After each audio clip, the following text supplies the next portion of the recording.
Hello everyone, welcome back to our YouTube channel. तो आज का जो टॉपिक है वो है डीएसए में सी प्लस प्लस में फंक्शंस क्या होते हैं।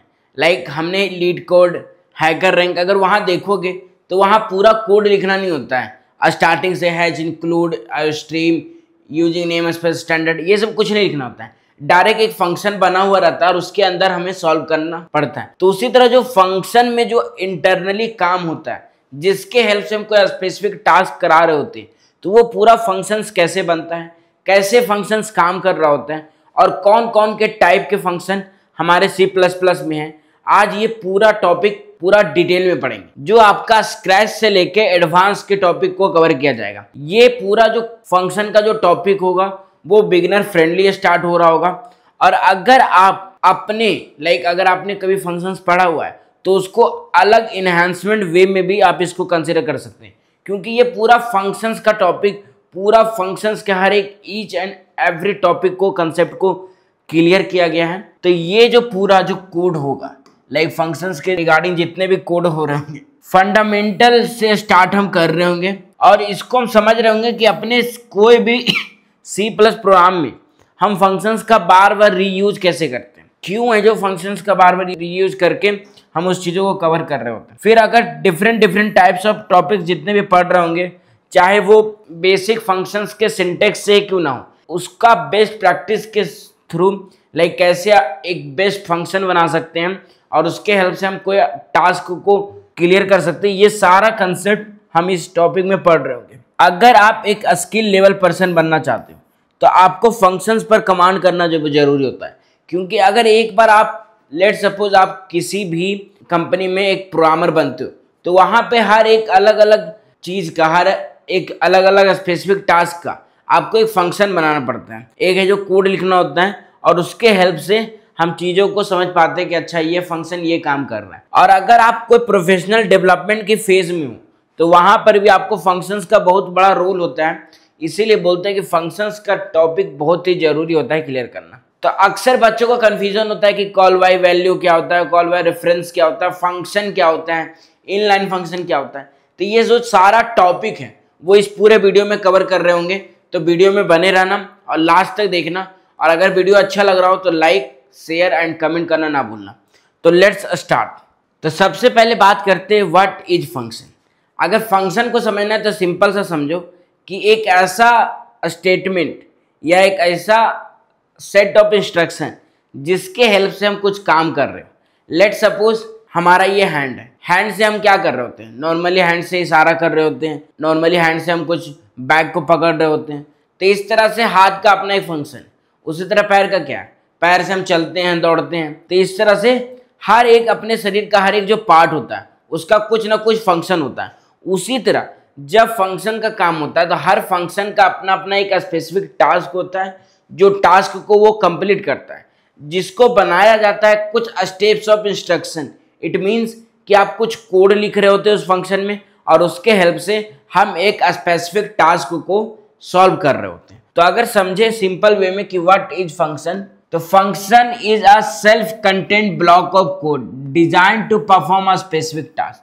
मतलब एक स्पेसिफिक टास्क को सॉल्व करने के लिए डिजाइन किया गया ब्लॉक ऑफ कोड को ही बोलते हैं फंक्शन। मतलब फंक्शन एक तरह का कंटेनर है जिसमें कुछ कोड लिखा हुआ है और उस कोड के हेल्प से हम कोई स्पेसिफिक टास्क को परफॉर्म कर रहे हैं। अब बात आता है, think of it as a mini program within your larger program that can be called whenever needed. अब आप एक एग्जांपल समझो, मान लो आपके पास एक मेन फंक्शन है जो हर एक प्रोग्राम में सी प्लस प्लस में मेन फंक्शन होता है। उसी मेन फंक्शन में हमने एक छोटा सा प्रोग्राम लिखा और उस प्रोग्राम के हेल्प से लेट सपोज हम स्क्वायर करने का प्रोग्राम लिखे। तो एक बार जब स्क्वायर कर लिए तो उसको अगर बार बार कॉल करें तो हम अलग अलग नंबर का भी वेरिएबल स्क्वायर निकाल सकते हैं, क्योंकि उसी कोड को हम बार बार रीयूज कर रहे होंगे इस पूरे प्रोग्राम में। तो इस तरह से फंक्शन का हेल्प हो रहा होता है। तो आप समझते हैं कि फंक्शंस के बेनिफिट्स क्या हैं।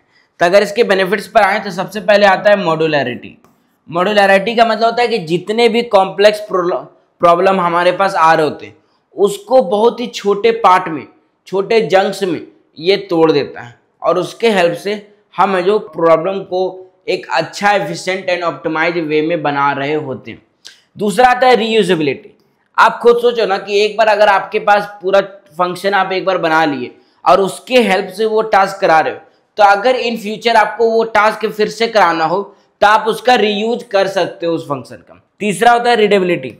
जब भी आप कोड लिख रहे हो तो मेक श्योर कि आपका कोड ऑप्टिमाइज हो, क्लीन वे में हो। तो उन सभी को क्लीन वे में बनाने के लिए, ऑप्टिमाइज वे में बनाने के लिए आपको रीडेबिलिटी फंक्शंस का यूज करना होता है। रीडेबिलिटी है जो बेनिफिट्स यूज करना होता है। इसके हेल्प से आपका जो कोड लिखा होता है वो क्लियर होता है, ऑर्गेनाइज वे में होता है और एक स्ट्रक्चर वे में होता है। और चौथा आता है मेंटेबिलिटी। मेंटेनेबिलिटी में आप समझो कि अगर आपका एक फंक्शन अच्छा से काम कर रहा है तो वो मेंटेन आराम से कर पा रहा होगा, क्योंकि हर एक फंक्शन अलग अलग काम के लिए बना हुआ है और हर एक फंक्शन का अलग अलग मेंटेन करने का एबिलिटी होता है। तो अब बात करते हैं टाइप्स ऑफ फंक्शन का। जब भी हम फंक्शन पढ़ रहे होते हैं तो फंक्शंस में नॉर्मली दो टाइप होते हैं। एक होता है बिल्ट इन, मतलब जो पहले से प्री डिफाइंड हमारे पास फंक्शन है, और एक होता है यूजर डिफाइंड, जहां पर हम लोग as a programmer, as a user हम लोग डिफाइन कर रहे होते हैं फंक्शन। अगर बात करें कुछ पहले से बने हुए प्री डिफाइंड फंक्शन के बारे में, तो हमने लाइब्रेरी फंक्शन, अगर इनबिल्ट के बारे में बात करें तो इसका मतलब है कि प्री रिटन फंक्शन, पहले से लिखा हुआ फंक्शन जो प्रोवाइड होता है C++ स्टैंडर्ड लाइब्रेरी की हेल्प से।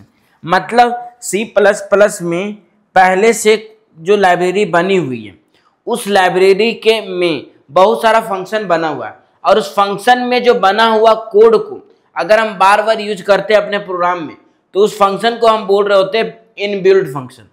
उसी तरह जैसे मैं इसका एग्जांपल अगर समझें तो square root, power, string length, cout, cin, ये सारा जो है सी आउट यूज कर रहे होते हैं, सी इन यूज कर रहे होते हैं, पावर निकालने के लिए फंक्शन यूज कर रहे होते हैं, स्क्वायर रूट निकालने के लिए फंक्शन यूज कर रहे होते हैं।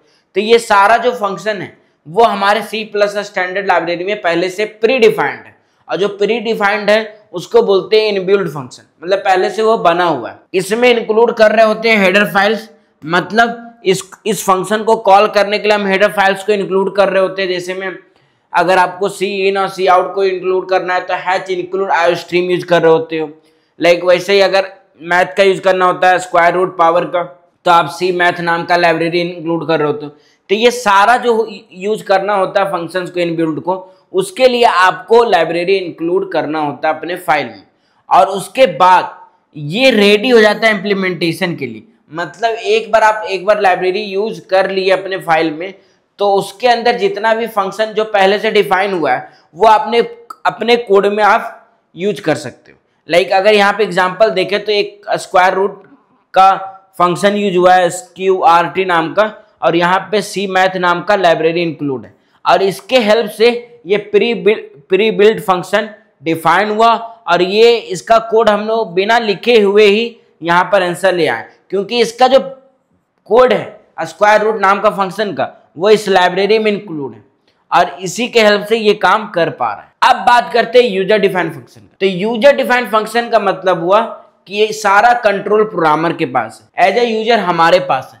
मतलब custom function created by programmer, मतलब अलग अलग टाइप के अलग अलग फंक्शंस बना सकता है प्रोग्रामर। और अगर कोई स्पेसिफिक प्रोग्राम रिक्वायरमेंट है, लेट सपोज आपको कुछ स्पेसिफिक टास्क कराना है और आपको खुद से डिफाइन करना है, तो आप एज ए यूजर खुद से डिफाइन कर सकते हो, और इसमें सारा जो कंट्रोल होता है वो पूरा यूजर के पास हो रहा होता है। और इसका एग्जांपल समझो तो लेट सपोज अगर आपको कभी किसी रेक्टेंगल का एरिया निकालना हो तो आप एक फंक्शन बना सकते हो कैलकुलेट एरिया नाम का, और उसमें जितना वैल्यू जाएगा लेंथ और ब्रेथ का आपका रेक्टेंगल का आंसर आ रहा होगा। तो इस तरह से आप बना सकते हो। वैलिड इनपुट नाम का, जब भी लॉगिन का प्रोसेस हो रहा होता है तो वहाँ पे वैलिड इनपुट नाम का फंक्शन पहले से बना रहे होते हैं प्रोग्रामर्स। प्रोसेस डेटा के बारे में, जब भी कुछ डेटा में जो इनपुट करते हैं फॉर्म्स के थ्रू, तो वहाँ पर भी डेवलपर्स अलग अलग प्रोसेस डेटा का काम कर रहे होते हैं अपने अकॉर्डिंग कि क्या उनको डेटा चाहिए क्या नहीं चाहिए। तो इस तरह से कुछ काम कर रहा होता है यूजर डिफाइंड फंक्शन और इनबिल्ट फंक्शन। तो अब बात करते हैं फंक्शन इंप्लीमेंटेशन प्रोसेस के बारे में।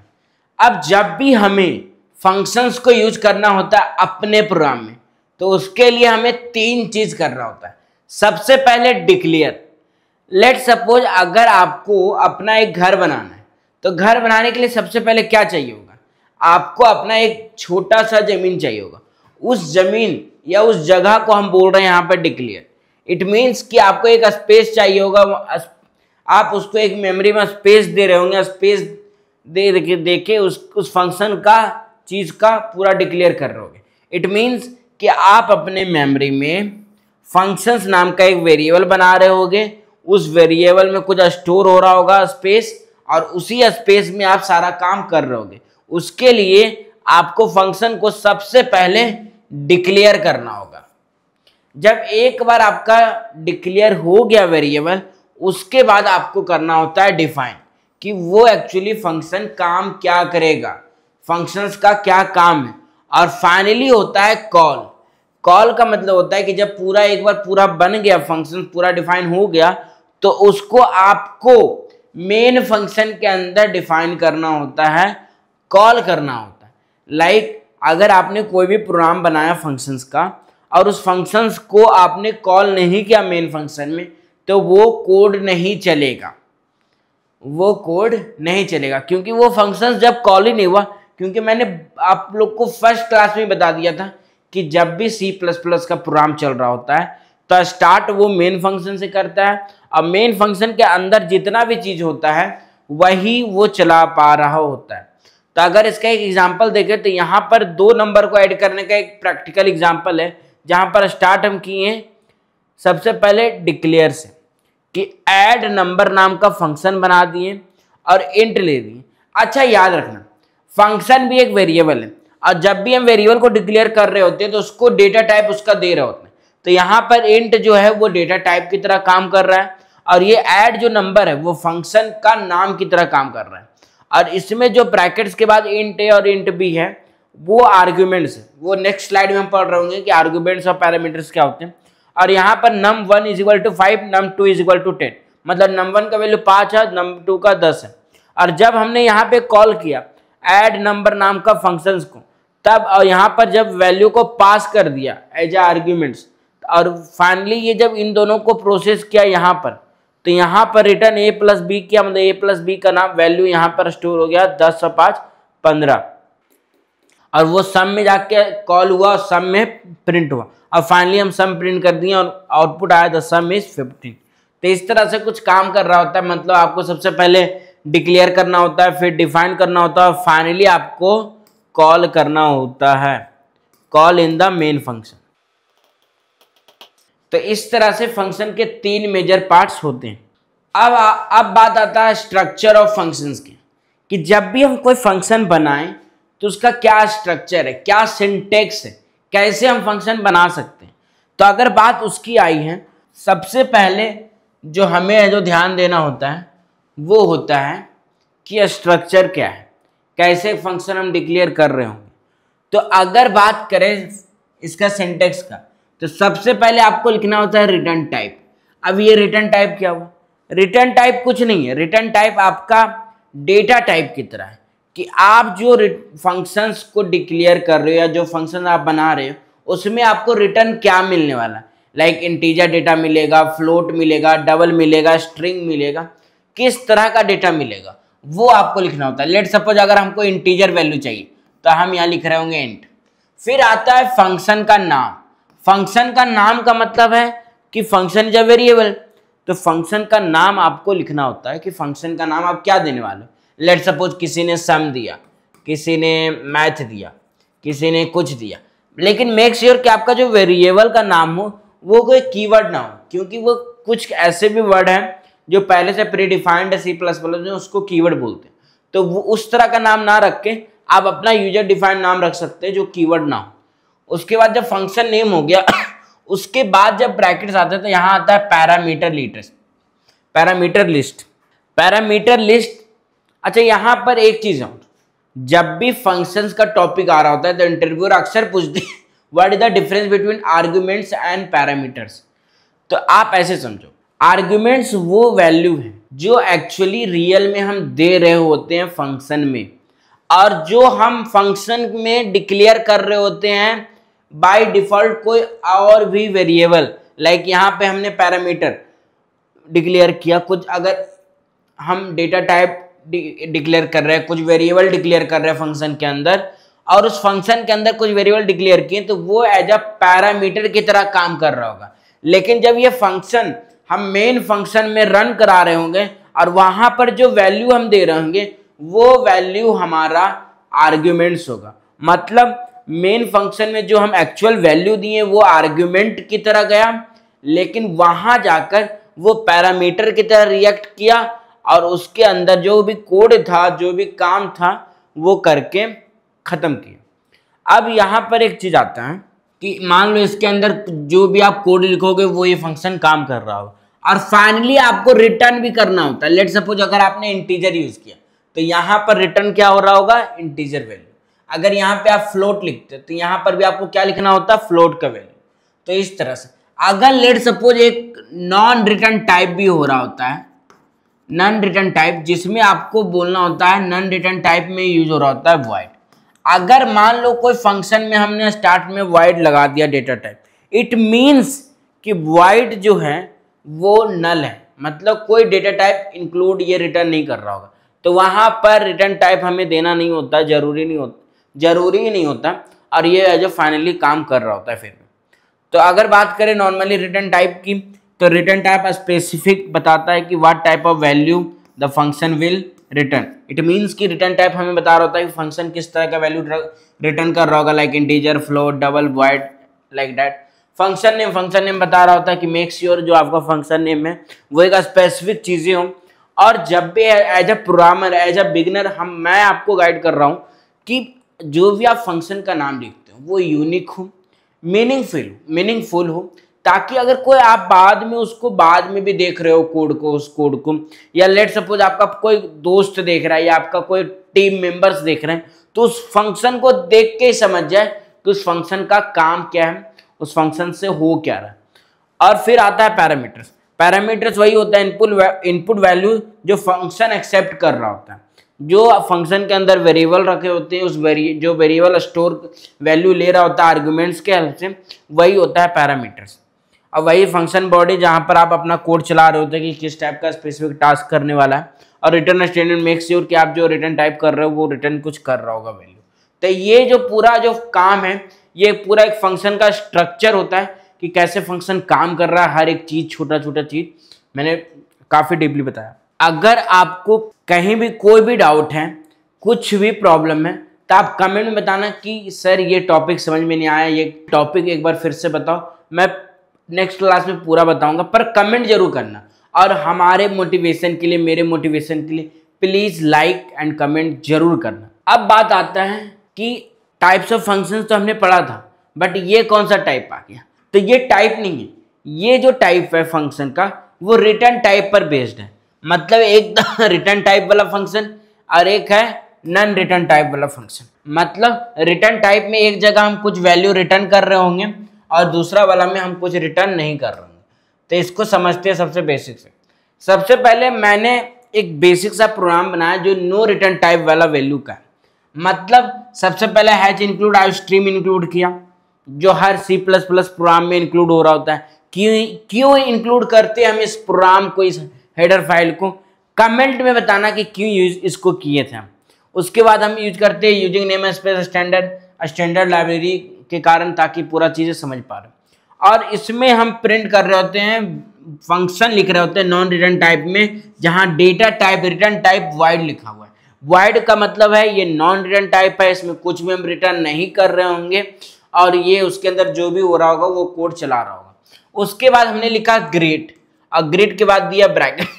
तो ये जो ग्रीट है, ये ग्रीट बता रहा है कि ग्रीट नाम का फंक्शन है, इसके अंदर हमने कुछ भी पैरामीटर्स नहीं डाला है, मतलब ये कुछ एक्सेप्ट भी नहीं कर रहा होगा, नॉर्मली इसके अंदर जो भी हो रहा होगा वो हमें दिख रहा होगा। तो उसके बाद हमने लिखा cout hello welcome to the function in C++ and फिर लगा दिया /handle। इसका मतलब है कि hello welcome to the function in C++, मतलब स्वागत है आपका फंक्शन इन C++ में पढ़ने के लिए। तो आपका मैं स्वागत करता हूं फंक्शंस के टॉपिक में, जहां पे हम डिस्कस कर रहे हैं वॉइड फंक्शन के बारे में। तो कुछ इस तरह से ये प्रिंट कर रहा होगा। तो और उसके बाद ये प्रोसेस खत्म। मतलब हुआ क्या कि सबसे पहले अगर इस लाइन में समझे तो यहां पर हमने क्या किया, फंक्शन को डिक्लेयर किया, डिक्लेयर फंक्शन। और इसके अंदर जो भी कोड लिखा वो किया मैंने डिफाइन, कि डिफाइन कर दिया कि फंक्शन करने क्या वाला है, डिफाइनिंग द फंक्शन। लेकिन मैंने एक चीज बताया था कि फंक्शन में अगर 3 काम नहीं हुआ तो वो तीनों काम व्यर्थ हैं। तो एक काम तो हो गया डिक्लेयर, एक काम हो गया defining, the third one is calling. मतलब सबसे इंपॉर्टेंट क्या है, तो सबसे इंपॉर्टेंट कॉल भी होता है, क्योंकि अगर आप कॉल नहीं किए तो वो फंक्शन काम नहीं करता है, और कॉल हमेशा मेन फंक्शन के अंदर होगा। तो जब अगर इसकी बात करें तो जब हमने मेन फंक्शन स्टार्ट किया तो देखो यहाँ मेन फंक्शन के अंदर फर्स्ट लाइन लिखा हुआ है ग्रिड, और ग्रिड के बाद फंक्शंस का लगाया और सेमीकोलन लगा दिया, और यहाँ पर लिखा हुआ है फंक्शन कॉल। मतलब ये फंक्शन कॉल किया, और जैसे ही कॉल किया तो कॉल करने के बाद ग्रिड का फंक्शन है जो एक्टिवेट हुआ, और एक्टिवेट होके वो देखा कि अच्छा ग्रिड फंक्शन का नाम ऊपर पहले से बना हुआ है और उसमें प्रिंट है cout hello welcome to function in C plus plus, और लास्ट में रिटर्न 0 तो इंट मेन फंक्शन में जो सक्सेसफुल दिखाने के लिए होता है। तो फाइनली ये प्रिंट दे रहा होगा hello welcome to C plus plus in C plus एंड। मतलब इस पूरे फ्लो चार्ट को समझते इस कोड को कि सबसे पहले कंपाइलर जब रन करना स्टार्ट किया तो वो सबसे पहले ढूंढेगा मेन फंक्शन को। इट मीन्स दैट इसको ढूंढेगा, इट मीन्स दैट कि वो मेन फंक्शन के पास स्टार्ट हुआ। स्टार्ट होने के बाद उसने देखा ग्रिड, जब ग्रिड नाम का फंक्शन देखा वो बोला ये क्या है, वो बोला मुझे तो पता है नहीं, तो वो पूरा कोड देखेगा। फिर याद आएगा अच्छा ग्रिड नाम का यहाँ फंक्शन बना हुआ, तो वो ये चला रहा होगा। It means that number 1 step यहाँ आया, नंबर 2 जब यहाँ आया तो वो पढ़ा सी आउट। अब बोलेगा ये सी आउट क्या, तो सी आउट के लिए वापस ये पूरा कोड देख रहा होगा और वापस ये यहाँ आ रहा होगा, जहां पे पता चल रहा होगा कि आई स्ट्रीम में ओ स्ट्रीम यानी आउटपुट स्ट्रीम का यूज करके सी आउट करा रहा है। मतलब नंबर 3 स्टेप यहाँ आ रहा होगा। और जब सी आउट स्टैंडर्ड लाइब्रेरी है तो ये स्टैंडर्ड यूज कर रहा है इसलिए स्टैंडर्ड, और फाइनली ये प्रिंट कर दिया और एंड लगा दिया, तो ये फाइनली प्रिंट हो गया। लेकिन अब जब ये प्रिंट हो गया तो यहाँ पर ये प्रिंट का काम कर दिया, और जब प्रिंट का काम कर दिया तो उसका नेक्स्ट लाइन क्या है रिटर्न 0, मतलब सक्सेसफुल है कोड। तो सक्सेसफुल कोड है तो फाइनली ये आपका जो भी सी आउट के अंदर हेलो वर्ल्ड या हेलो दुनिया जो भी लिखा हुआ है वो प्रिंट हो रहा होगा। तो इस तरह से कुछ फ्लो चार्ट काम कर रहा होता है फंक्शन में। अब बात करते हैं रिटर्न टाइप के बारे में। तो रिटर्न टाइप में क्या हो रहा था, सेम चीजें, जो चीजें यहाँ थी वही चीजें सेम, बट वहां पे अगर गौर करोगे तो यहाँ पे हमने वाइड यूज किया था जो नॉन रिटर्न टाइप था, पर यहाँ पर हम यूज करने वाले रिटर्न फंक्शन यानी रिटर्न टाइप, मतलब डेफिनेटली कुछ रिटर्न कर रहा होगा। तो अब यहाँ पे हम यूज किए इंट ऐड नाम का, मतलब ऐड नाम का फंक्शन बनाया जो डेटा टाइप इंट रखने वाला है रिटर्न, मतलब इसमें वैल्यू जो होगा वो रिटर्न कर रहा होगा इंटीजर टाइप का। और इसके अंदर हमने डिफाइन किया इंट ए और इंट बी। मतलब यहाँ पर क्या हुआ, ए नाम का वेरिएबल और बी नाम का वेरिएबल, 2 वेरिएबल डिक्लेयर किए इसमें, और इसमें क्या किया, इन दोनों को ऐड कर दिया और उसको रिटर्न कर दिया। लेट सपोज ए का वैल्यू हमने 3 लिया और बी का वैल्यू 5, तो 3 + 5 कितना हुआ 8, तो रिटर्न 8, यानी 8 है जो रिटर्न कर रहा है, और 8 क्या इंटीजर है, हाँ है। तो इट मीन दैट जो ये इंट लिखा था वही है जो ये रिटर्न कर रहा है उस टाइप का वैल्यू, तो यही होता है। अब वापस से जब यहाँ एक कोड आया मेन फंक्शन में, इसको कॉल कर रहे थे, तो इंट सम नाम का यहाँ वेरिएबल बनाए, और उस वेरिएबल में क्या किए, फंक्शन का वेरिएबल का वैल्यू हम उसको स्टोर दे दें, मतलब ऐड। अब ये ऐड क्या है, तो ऐड नाम का फंक्शन है जो ऊपर बना हुआ है, और ये 5 और 7। अब यहां पर एक मेजर चीज समझने वाली बात है कि जो वैल्यू हम यहां पर दे रहे होते हैं मेन फंक्शन में, वो वैल्यू हमारा हो रहा होता है आर्ग्यूमेंट्स, द एक्चुअल वैल्यू, और you can say the main value what we are giving in the main function with the help of other different function, वो वेरिएबल्स या वो वैल्यू आर्ग्यूमेंट्स की तरह काम कर रहा होता है। और वो जब आर्ग्यूमेंट्स उस फंक्शन में जाता है, मतलब यहाँ 5 और 7 दिया तो 5 ए के पास चल गया और 7 बी के पास, तो अब ये 5 और 7 यहाँ पे आके पैरामीटर्स बन जाता है। और यही पैरामीटर जब ए और बी, मतलब ए के पास 5 और बी के पास 7, तो 5 + 7 कितना हुआ 12, तो रिटर्न कर दिया 12 जो इंटीजर है। और फाइनली ये इस पूरा फंक्शन का वैल्यू आ रहा होता है 12, और सम में स्टोर हो रहा होता है 12, और finally sum is equal to sum print कर रहा होता है और आंसर आ रहा होता है 12। तो इस तरह से कुछ काम कर रहा होता है हमारा रिटर्न टाइप फंक्शन। तो इस तरह से पूरा टॉपिक काम कर रहा होता है कि नॉन रिटर्न टाइप और रिटर्न टाइप काम कैसे कर रहा होता है। अब आता है पास बाय वैल्यू या कॉल बाय वैल्यू। इंटरव्यूअर का सबसे मेजर क्वेश्चन जो पूछा जाता है फंक्शन के टॉपिक से, कॉल बाय वैल्यू और कॉल बाय रेफरेंस में क्या अंतर होता है। तो कॉल बाय वैल्यू और कॉल बाय रेफरेंस को समझने के लिए सबसे बेसिक एग्जांपल मैंने लिया है कि एक अगर हम कोड ले रहे हैं और इस कोड में हम कुछ नहीं किए, नॉन रिटर्न टाइप यूज कर रहे हैं और नॉन रिटर्न टाइप में हम यूज करके एक प्रोग्राम चला रहे हैं जहाँ पे हम प्लस प्लस का काम कर रहे हैं।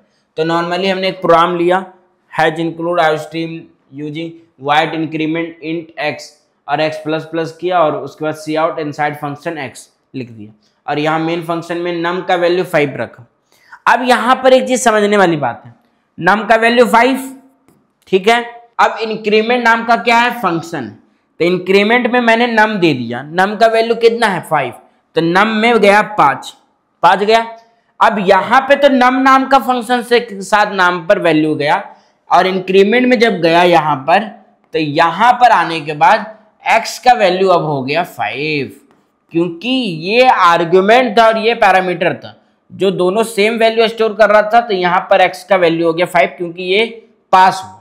अब एक बार जब पास हो गया तो x का वैल्यू 5, अब x प्लस प्लस का वैल्यू यहाँ क्या हो रहा होगा, तो x प्लस का वैल्यू यहाँ पे हो रहा होगा 6, इंक्रीमेंट कर रहा होगा और फाइनली ये जो प्रिंट कर रहा होगा इनसाइड फंक्शन में, यहाँ पर x का वैल्यू हो रहा होगा प्रिंट 6। मतलब सबसे पहले कोड चल रहा होगा इनसाइड फंक्शन कॉलन और 6, मतलब आउटपुट आ रहा होगा इनसाइड फंक्शन 6, ये इस तरह से आ रहा होगा आउटपुट।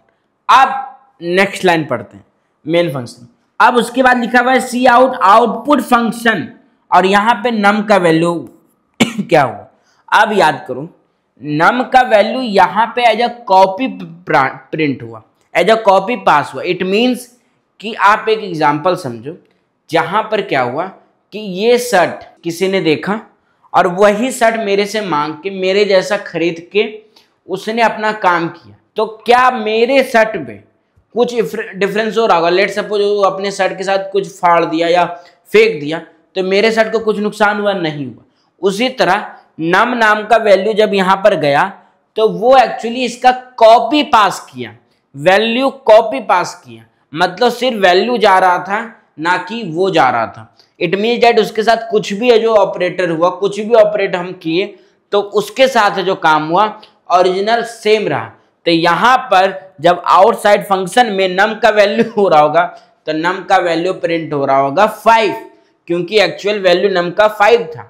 अब बोलोगे प्लस प्लस कैसे हुआ, तो वो प्लस प्लस उस वैल्यू के साथ हुआ। यहाँ पर वैल्यू देखो x प्रिंट कर रहे थे और यहाँ पर नम प्रिंट कर रहे थे, तो वहां पर कॉपी पास हो रहा था। तो कॉल बाय वैल्यू में आपका कॉपी पास हो रहा था ओरिजिनल डेटा का, मतलब जो आपका ओरिजिनल डेटा होता है उसका एक कॉपी पास हो रहा होता है फंक्शन में और उस कॉपी को वो यूज कर रहा होता है अपने प्रोग्राम में और उसके हेल्प से वो आउटपुट दे रहा होता है। और फाइनली जब इस कोड को पूरा चला रहे होंगे तो इस तरह से प्रिंट हो रहा होगा, जहाँ पे इनलाइन फंक्शन 6 और आउटलाइन फंक्शन में 5 प्रिंट हो रहा होगा और फाइनली ये पूरा कोड चल रहा होगा। यहाँ पे आप देखोगे तो इनसाइड फंक्शन 6 और आउटसाइड फंक्शन 5, तो इस तरह से कुछ काम कर रहा होता है कॉल बाय वैल्यू। यहाँ पे अगर नॉर्मली इसमें देखे भी थ्योरी वाइज कि ये कॉल बाय वैल्यू क्या बोल रहा है, तो कॉल बाय वैल्यू बोल रहा है function receive a copy of original data, मतलब ओरिजिनल डेटा का कॉपी रिसीव कर रहा होता है when arguments are passed by value, मतलब जब आर्गुमेंट्स यानी ये वैल्यू पास हो रहा होता है वैल्यू वाइज, तो ये कॉल बाय वैल्यू कॉपी रखता है। एक मतलब लेट सपोज एक हाथ है, उसमें एक ये मार्कर है। अब ये मार्कर मुझे भी चाहिए, तो मैंने क्या किया, मैंने इसका एक कॉपी बना लिया, इसका एक और डुप्लीकेट बना लिया और उसको फिर यहाँ दे दिया।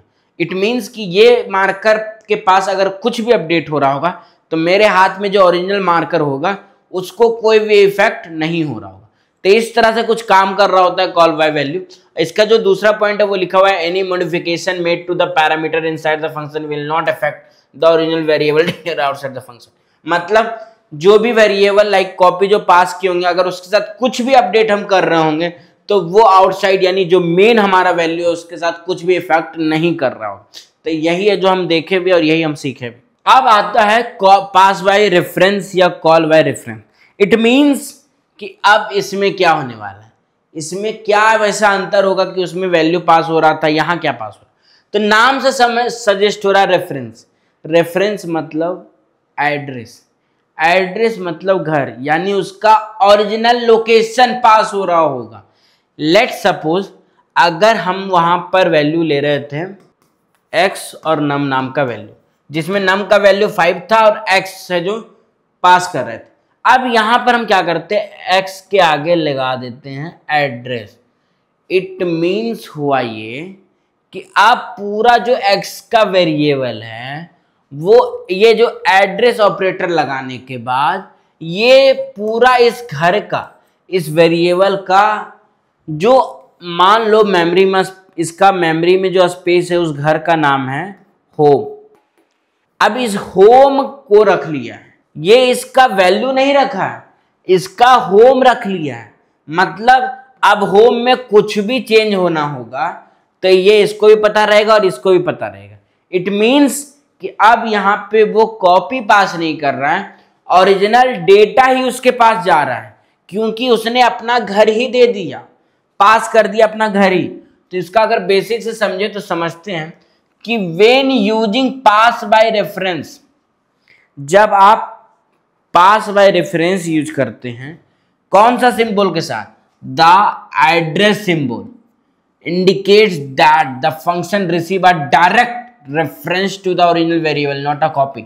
इट मीन्स कि जब आप एड्रेस ऑपरेटर यूज कर लेते हो तो वो एक डायरेक्ट वेरिएबल का रेफरेंस रख रहा होता है, रिसीव कर रहा होता है, बल्कि ना कि उसका कॉपी। मतलब कॉल बाय वैल्यू में कॉपी प्रिंट हो रहा था और इसमें हम उसका रेफरेंस पास हो रहे हैं। तो अब आप सोचोगे कि क्या मैं ये बोल रहा हूँ कि उसमें कॉपी प्रिंट हो रहा है, उसमें कॉपी का एक वैल्यू जा रहा था, मतलब एक और एक्स्ट्रा कॉपी बना के वो जा रहा था, इसमें वही एग्जैक्टली जा रहा। हाँ, मैं ऐसा ही बोल रहा हूँ कि इसमें कॉपी नहीं जाता, इसमें वो पूरा डायरेक्ट ही चला जाता है और वो डायरेक्ट जाके रेफरेंस फिर अपडेट कर रहा होता है। अच्छा, अब दूसरा लाइन, इट मीन्स कि अगर कोई चेंजेस किया जाए वेरिएबल में, चाहे वो इनसाइड करे या आउटसाइड करे, दोनों को इफेक्ट हो रहा होगा। मतलब आप खुद सोचो ना कि अगर हम ओरिजिनल वैल्यू ही दे दिए, ओरिजिनल चीज ही दे दिए, तब ओरिजिनल के साथ हम कुछ भी अपडेट कर रहे होंगे तो वो दोनों जगह रिफ्लेक्ट कर रहा होगा। तो इस तरह से कुछ काम कर रहा होता है। अब ये अलाउ करता है फंक्शंस को कि मॉडिफाई आर्गुमेंट्स, मतलब ये फंक्शंस को हेल्प कर रहा होता है कि लेट सपोज अगर आपके आर्गुमेंट्स के वैल्यू को आपको मॉडिफाई करना है, अपडेट देना है, तो यू कैन यूज, आप वो कर सकते हो, which can be useful for efficiency, जिसका हेल्प होता है एफिशिएंसी को ठीक करने में। लेट सपोज आपने एक वैल्यू ले लिया, अब उसको आपको बाद में मॉडिफाई करना है अपना एक नया फंक्शन के साथ, तो आप वहां पे कॉल बाय रेफरेंस नाम का एक टॉपिक को कवर कर रहे होते हैं, उस टाइप के फंक्शन को बना रहे होते हैं और वहां पर अपने वैल्यू को अपडेट कर रहे होते हैं ताकि आपका कोड सही चल रहा हो, यूजफुल हो और एफिशिएंसी के साथ चल रहा हो। और इसके हेल्प से हम अवॉइड करते हैं लार्ज डेटा कॉपीज। मतलब हम अवॉइड कर पा रहे होते हैं कि जब भी हमें डेटा कॉपी करना होता है तो हम डेटा को कॉपी करने से बचने के लिए हम रेफरेंस नाम का लॉजिक यूज कर रहे होते हैं और उसके साथ मॉडिफाई करके हम काम अपना करवा रहे होते हैं स्पेसिफिक टाइम। और with when multiple return values are needed, जब भी हमें मल्टीपल वैल्यूज नीडेड होती है तो वहां पर हम ये काम कर रहे होते हैं कॉल बाय रेफरेंस का। तो कुछ इस तरह से लॉजिक काम कर रहा होता है। तो हम ये पूरा कोड सेम टू सेम होता है, बस यहाँ पर इंट x के जगह पे x के आगे हम लगा लेते हैं एड्रेस ऑपरेटर, जो रेफरेंस कर रहा होता है ओरिजिनल वैल्यू का, और ओरिजिनल वैल्यू हमारा यहाँ नम होता है जो यहाँ पर पास हो रहा होता है नम बाय रेफरेंस, क्योंकि यहाँ पर एड्रेस की तरह पास हुआ। तो इस तरह से कुछ काम कर रहा होता है call by reference, call by address या कॉल बाय वैल्यू। ये पूरा जो सिस्टम है, ये पूरा जो टॉपिक था वो इंटरव्यूअर पर्सपेक्टिव से, आपके डीएसए के प्रिपरेशन के पर्सपेक्टिव से बहुत ही ज़्यादा इंपॉर्टेंट था। प्लीज़ इस टॉपिक को रिवाइंड में एक बार जरूर देखना। अगर कहीं पर कोई भी डाउट है तो कमेंट में बताना कि भैया यहाँ डाउट है, मैं वापस से आपको बता रहा हूँ कि क्या प्रॉब्लम है और कैसे उसको ठीक कर सकते हैं। तो इस तरह के कंटेंट के लिए लाइक कीजिए और हमारा मोटिवेशन भी बढ़ाई। अब बात करते हैं फंक्शंस में एडवांस फीचर्स। अक्सर है जो होता क्या है, कॉलेज लाइफ में फंक्शंस तो पढ़ते हैं, फिर जब हम ऊप्स पढ़ रहे होते हैं तब हमें ये सब चीज़ों को बताया जाता है कि ये भी चीज़ें कुछ होती, पर एक्चुअली फंक्शंस जब आप पढ़ रहे होते तो ये सारी चीज़ें नॉर्मली आपको जानना चाहिए, पता होना चाहिए। तो अगर बात करें डिफॉल्ट आर्गुमेंट्स, लेट सपोज आपके पास कभी ऐसा होता है कि आपको एक फंक्शन बनाना है जिसमें आपको दो वैल्यू की जरूरत है, लेकिन एक वैल्यू आपको पता है कि वो क्या। तो हमने वही किया कि एक मल्टीप्लाई नाम का फंक्शन बनाया जिसमें बी का वैल्यू आपको पता है, जो बी का 2 ही रहने वाला, ए हमें चाहिए। तो हमें जो वो प्रिंट कर रहे होते हैं फंक्शन में सिर्फ एक वैल्यू पास कर रहे होते हैं और वो 5 लेके 5 × 2 करके 10 प्रिंट कर रहा होता है। लेकिन लेट सपोज ये 2 आपका वैल्यू है, लेकिन अब आप चाहते हो कि यहाँ पर 5 और 3 लगा दें, तो अब बी का वैल्यू 2 होगा कि 3 होगा? 3 होगा, क्योंकि ये ओवरराइड कर रहा होगा और यहाँ एज आर्गुमेंट्स पास हो रहा होगा और 5 × 3 = 15 और फाइनल आउटपुट आपका 15 आ रहा होता है। तो इस तरह से पूरा काम कर रहा होता है डिफॉल्ट आर्गुमेंट्स। अब आता है फंक्शन ओवरलोडिंग का। ऐसे अगर फंक्शन ओवरलोडिंग पर बात करें तो फंक्शन ओवरलोडिंग के बहुत बेसिक सा अंतर यही है। बहुत सारे बच्चे कंफ्यूज जाते हैं कि फंक्शन ओवरलोडिंग होता क्या है, पर फंक्शन ओवरलोडिंग ऐसे समझो कि फंक्शन का नाम सेम रहेगा, दोनों फंक्शन का नाम सेम होगा, बट इसमें जो आर्ग्यूमेंट्स आप ले रहे होगे, इसमें जो पैरामीटर्स आप ले रहे होगे वो अलग हो रहा होगा। मतलब कोई इंटीजर टाइप का वैल्यू रख रहा होगा, कोई डबल टाइप का वैल्यू रख रहा होगा, कोई अलग काम कर रहा होगा, कोई अलग काम कर रहा होगा। मतलब फंक्शन ओवरलोडिंग का अगर बेसिक समझे, मतलब इसका एक ही मीनिंग है कि एक ही नाम के अलग अलग फंक्शन अलग अलग काम कर रहे होते हैं, अलग अलग इनपुट को लेके। मतलब अगर कोई एक फंक्शन बना दिए, लेट सपोज एक घर है और उस पूरे 5 घर हैं, पांचों घर का नाम है शांति भवन, तो एक शांति भवन में निखिल नाम का लड़का रह रहा होगा, एक शांति भवन में अर्जुन नाम का लड़का रह रहा होगा, एक शांति भवन में अमन नाम का लड़का रह रहा होगा। इस तरह से कुछ काम कर रहा होता है हमारा फंक्शन ओवरलोडिंग। यहाँ पर नॉर्मल एग्जांपल समझे कि यहाँ पर ऐड नाम का फंक्शन बनाए हैं 2, और यहाँ पर इंटीजर टाइप का डेटा टाइप रिटर्न कर रहा है, यहाँ पे डबल टाइप का, यहाँ a+b भी प्रिंट हो रहा है, यहाँ पे a+b प्रिंट हो रहा है, बट ये डबल नाम का टाइप का वैल्यू स्टोर कर रहा है और ये इंटीजर टाइप का, और इंटीजर ये रिटर्न कर रहा होगा, ये डबल कर रहा होगा। तो बस यही चीजें हो रहा होता है, बाकी कुछ नहीं होता है। मल्टीपल फंक्शन अलाउ कर रहा होता है जहां पर शेयर द सेम नेम, मतलब सेम नेम का नाम का जो बना रहे होते हैं, जिसमें हर एक काम अलग अलग काम हो रहा होता है, हर फंक्शन अलग कर रहा होता है, बस घर का नाम या फंक्शन का नाम सेम होता है, ऐसे होता है। अब आता है एक इनलाइन फंक्शन। इनलाइन फंक्शन क्या होता है? तो आप अगर कोई भी मेजर फंक्शन बना रहे होते हैं, उसमें एक लाइन लिख लो, आप ये पूरा फंक्शन के आगे लिख लेते हो इनलाइन। इनलाइन फंक्शन ऐसा होता है कि लेट सपोज अगर आपको कोई फंक्शन बनाना है, वहां पर आपका छोटा सा काम है, बहुत छोटा सा काम है, तो आप अगर नॉर्मली फंक्शन बनाओगे तो वो थोड़ा सा आपके मेमोरी में या उस कोड को चलाने में थोड़ा सा ज़्यादा टाइम ले रहा होगा। तो उस थोड़े से ज़्यादा टाइम को कम करने के लिए हम यूज कर रहे होते हैं इनलाइन, ताकि ये एक ही लाइन में उस फंक्शन को चला दे, उस फंक्शन को काम ऑप्टिमाइज कर दे, एग्जीक्यूट कर दे और बहुत ही फास्ट करे, ताकि आपका पूरा कोड अच्छा चल रहा हो। तो इनलाइन कुछ नहीं है, इनलाइन एक बेसिक सा सिंपल प्रोग्राम है, सिंपल फंक्शन है जो बहुत ही जल्दी कोड एग्जीक्यूट कर रहा होता है, फास्ट कर रहा होता है as compare to the simple function. बस इसका और कुछ काम वैसा नहीं है। तो इस तरह से कुछ काम हो रहा था, इसके हेल्प से हम परफॉर्मेंस इंक्रीज कर रहे होते हैं। तो ये था हमारे फंक्शंस का एडवांस फीचर्स, जिसमें हमने पढ़ा डिफॉल्ट आर्गुमेंट्स, फंक्शन ओवरलोडिंग और इनलाइन फंक्शन जैसे टॉपिक्स। अब हम बात करते हैं रियल वर्ल्ड एप्लीकेशन में फंक्शंस का यूज कैसे हो रहा है। तो अगर हम नॉर्मली रियल लाइफ की बात करें, और सबसे पहला अगर हम बात करें तो सबसे पहले हम सभी को रियल वर्ल्ड में क्या चाहिए? पैसे। वो पैसे कहाँ से मैनेज हो रहे हैं? बैंक से। तो बैंक सेक्टर में अनलिमिटेड फंक्शंस बने हुए हैं। लेट सपोज एक डिपॉजिट नाम का फंक्शन बना हुआ है, जिसके हेल्प से पता चल रहा है कि आपके अकाउंट में कितने पैसे डिपॉजिट हुए आपके अकाउंट से। फिर एक होता है विथड्रॉ का, कितना पैसे आपके अकाउंट से निकाले गए हैं। फिर होता है एक चेक बैलेंस का, जब भी आप जो अपने अकाउंट का बैलेंस चेक कर रहे होते हैं तो वो आपका चेक बैलेंस नाम का फंक्शन बना हुआ है। ट्रांसफर फंड, जिसमें 3 वैल्यू को रखा गया है, फ्रॉम टू अमाउंट, मतलब किससे गया, टू कहाँ गया, और अमाउंट कितना गया। तो इस तरह का फंक्शन बैंकिंग सेक्टर में बने हुए हैं कोडिंग के हेल्प से, जिसके हेल्प से वो पूरा वर्ल्ड एप्लीकेशन काम कर रहा होता है। अब बात करते हैं ई कॉमर्स में। ई कॉमर्स में कौन कौन से फंक्शन बने हुए, अगर आपसे ही बात करें नॉर्मली तो ऐड टू कार्ड पहला, ऑर्डर, योर ऑर्डर, जब भी आप कुछ ऑर्डर कर रहे होते तो ऑर्डर का एक अलग सेक्शन आ रहा होता है। प्रोसेस पेमेंट, जब भी आप पेमेंट के लिए होता है तो उसके लिए भी अलग हो रहा होता है। फिर जो जैसे मैंने बताया कि ऑर्डर का एक अलग सेक्शन बन रहा होता है, ऑर्डर में आप ट्रैक द ऑर्डर कर रहे होते हैं, ट्रेस कर रहे होते हैं कि ऑर्डर कहाँ पहुँचा, कहाँ कैसे गया। फिर आपका शिपिंग जो हो रहा होता है वो कैलकुलेट कर रहा होता है कि शिपिंग कहाँ हो रही है, कहाँ पे अभी प्रोडक्ट है। तो इस तरह का सारे अलग अलग जो फंक्शनैलिटीज़ हैं वो आपके फंक्शंस के हेल्प से बन रहे होते हैं, फंक्शंस के लॉजिक से बन रहे होते हैं, जिसके हेल्प से हम रियल वर्ल्ड एप्लीकेशन में अलग अलग टास्क को अलग अलग फंक्शन के हेल्प से सॉल्व कर रहे होते हैं। अब आता है गेम डेवलपमेंट। गेम डेवलपमेंट में क्या क्या होता है, प्लेयर मूव होता है, लाइक कैसे पबजी में एक प्लेयर है जो मूव कर रहा है अपने गन के साथ। दूसरा हो रहा होता है स्कोर को अपडेट कर रहा होता है बार बार, जितना जितना आगे बढ़ रहा है, लाइक टेम्पल रन में जितना लोग आगे बढ़ रहे होते हैं, मूव कर रहे होते, दौड़ पा रहे होते, स्कोर अपडेट हो रहा होता है उसके अकॉर्डिंग।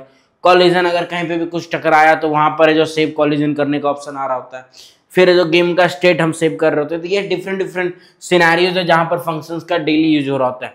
साइंटिफिक कंप्यूटिंग की बात करें, साइंटिफिक कैलकुलेटर के बारे में, तो वहाँ आपका अगर डिस्टेंस निकालना है, रिपोर्ट जनरेट करना है या डिफरेंट प्रोसेसिंग डेटा यूज करना होता है, तो उन सभी जगह पे फंक्शंस का यूज हो रहा होता है।